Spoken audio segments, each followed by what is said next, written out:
एकीकडे हा वाद रंगलेला असताना दुसरीकडे भाजपचे नेते गिरीश महाजन आणि ठाकरेंच्या पक्षाचे खासदार संजय राऊत यांच्यामध्ये शाब्दिक खडाजंगी सुरू आहे।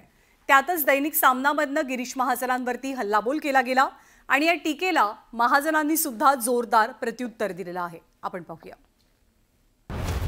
उद्धव बाळासाहेब ठाकरे गट आहे, हा गट मला वाटतं आता जमीन दोस्त देशद्रोह होण्याच्या मार्गावर आहे। मुळात तुमचा पक्ष जमिनीवर आहे का? हे जर सगळे बाहेर काढले तुमचा पक्ष कुठे आहे? भाजपचे नेते गिरीश महाजन आणि ठाकरेंच्या पक्षाचे खासदार संजय राऊत यांच्या शाब्दिक युद्धाचा नवा अंक रंगलाय आणि त्याला कारण ठरलंय नाशिकमध्ये ठाकरेंच्या पक्षाला लागलेली गळती। उद्धव ठाकरेंनी नाशिकची जबाबदारी संजय राऊतांवरती सोपवली आहे, पण शिंदेंच्या बंडानंतर ठाकरेंच्या पक्षातले नेते एक एक करून बाहेर पडतात। याच मुद्द्यावरनं महाजनांनी राऊतांवर निशाणा साधला।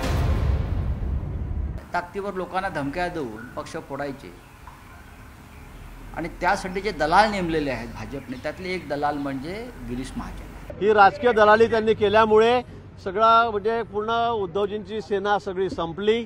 आज त्यांच्याकडे कोणी शिल्लक राहिलेलं नाही। गिरीश महाजनांच्या याच विधानावरनं ठाकरेंचं मुखपत्र असलेल्या सामनातनं महाजनांवर हल्लाबोल केला गेला।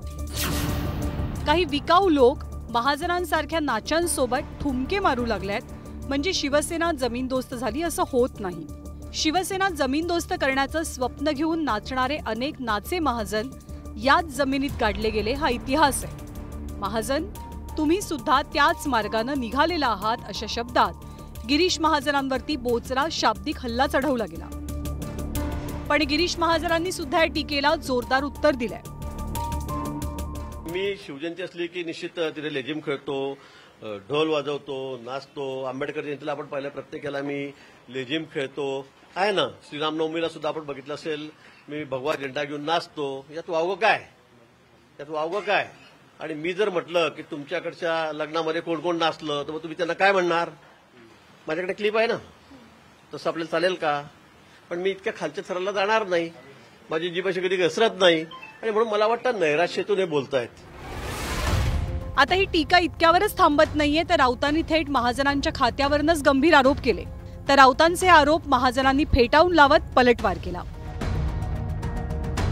350 फाईल गिरीश महाजन यांच्या मंत्रालयामध्ये पडून आहेत, कारण त्या 350 फाईलचे व्यवहार व्हायचे आहेत आणि सगळे व्यवहार मिस्टर फडणवीस, लक्षात घ्या मी काय सांगतोय ते, आणि सगळे व्यवहार हा अभिषेक कौल नावाचा ठेकेदार आणि बिल्डर जो नेमलेला आहे गिरीश महाजन यांनी, तो करतो। 209 फाईल आतापर्यंत माझ्याकडे आलेल्या होत्या मंत्रिपदाचा भार घेतल्यापासून।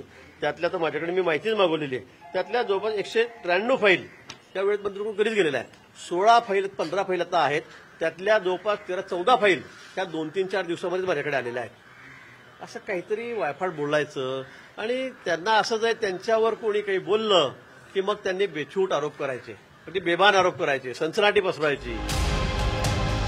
एकीकडे नाशिकमधील ठाकरेंच्या पक्षाची जबाबदारी संजय राऊतांच्या खांद्यावर आहे, तर दुसरीकडे नाशिकसह उत्तर महाराष्ट्राचे भाजपचे कारभारी म्हणून गिरीश महाजनांची ओळख आहे। अशातच आगामी महानगरपालिका निवडणुकीपूर्वी राऊत आणि महाजनांमध्ये शाब्दिक वार पलटवार आणि आरोप प्रत्यारोपांच्या फैरी झडू लागल्या। Bureau report, news 18 Lokmat.